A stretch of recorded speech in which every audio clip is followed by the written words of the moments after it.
Et voilà, la matière première. Et là, il pousse ce fumier tous les 2-3 jours, quoi. Et ensuite, moi, je récupère, que je prépare en tas.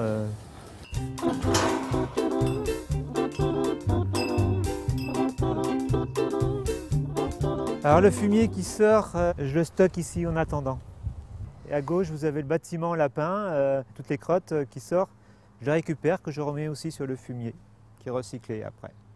Et puis des fruits et légumes impropres à la consommation ou pourris qui arrivent des grandes surfaces, que je remets aussi sur le fumier. Il faut en compter une toute petite journée pour enlever la bâche, décharger, re-remplir, refermer la bâche, quoi. Il y a un accès avec une pente pour accéder à l'intérieur, pour enlever le digestat, mais aussi pour remettre le fumier dedans. Là, vous voyez, là, c'est que du gaz, du biogaz, quoi, qui est en train de se produire dans les 4 bâches qui alimentent le moteur.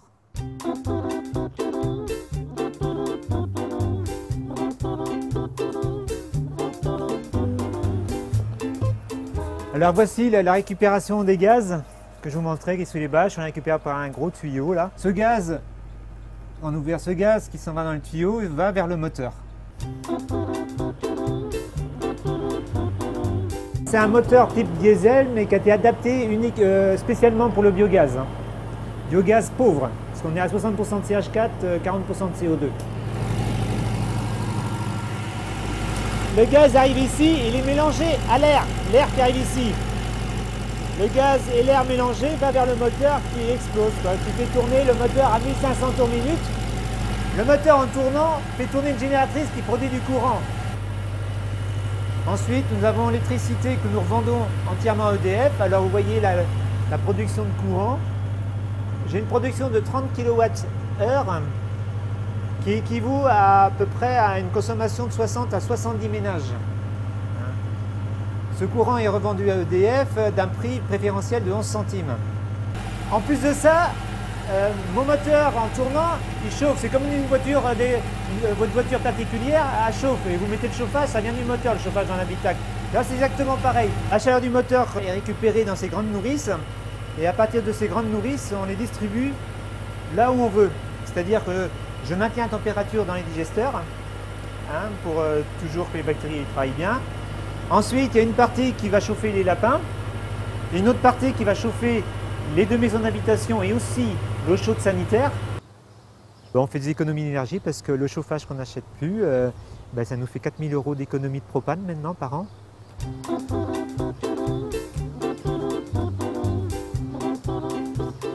Alors voilà la tonne de plus qui arrive de ma commune, mais aussi de quelques paysagistes du coin. C'est pareil pour eux, c'est une aubaine, quoi. Et quelque part, eux aussi font quelque chose de bien pour la planète, quoi. Au moins, c'est quelque chose qu'en fermentant, il sera recyclé en énergie, au lieu de fermenter en plein air et puis partir gaz qui partent dehors, quoi. Ce qui ressort après des digesteurs, c'est ce qu'on appelle le digestat, c'est le fumier de mes bovins qui sont mélangés avec la pelouse et les fruits et légumes, qui fermentent dans les digesteurs, et au bout de 3 mois, quand ça finit de fermenter, je le ressors, je stocke ici pour les goûter. Nous mettons cette matière brute telle qu'elle est dans nos prairies et puis pour nos cultures telles que le maïs et nos céréales.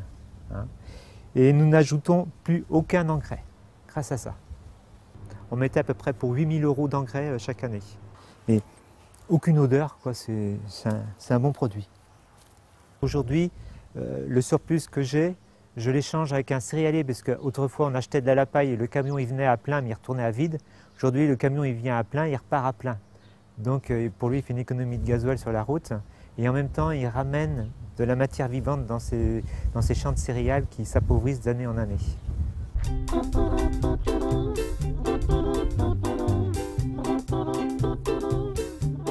Prochain programme, là aujourd'hui c'est le gaz que j'ai en trop le stocker par moment.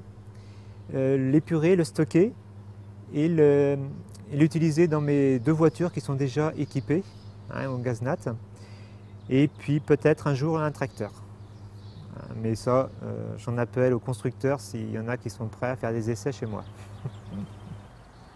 Le système de méthanisation, ça existe depuis les années 1780. C'était autre chose.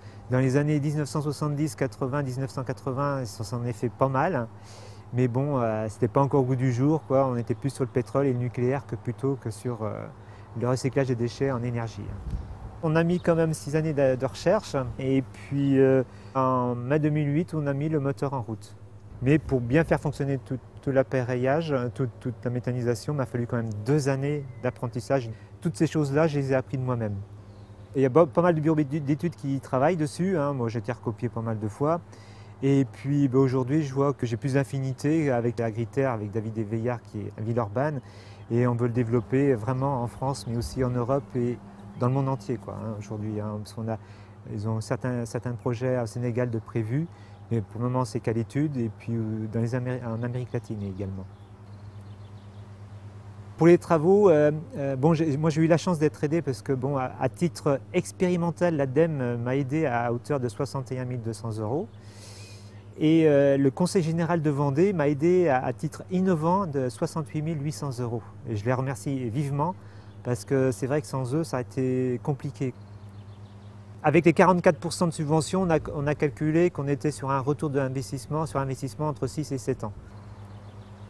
Dans notre milieu, on ne sait jamais de quel prix ou de quelle sauce on va être mangé demain, avec les céréales qui augmentent, la viande qui baisse, qui augmente, on ne sait jamais comment faire.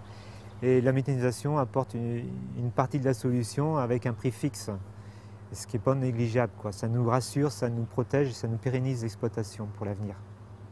Moi j'en appelle aux agriculteurs, tous vos fumiers, tous vos déchets, gardez-le, je vous en supplie, ne le balancez pas à des gros industriels qui vont faire de la méthanisation à votre place. Soyez fous et puis faites-le vous-même, quoi.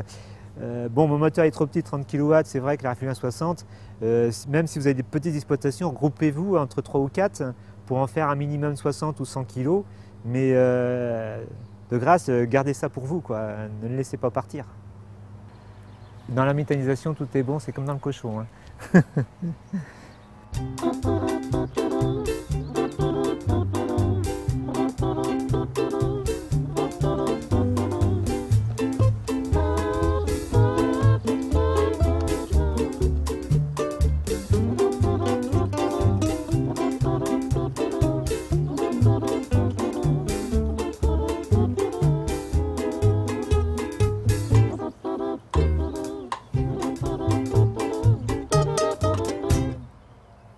Coucou.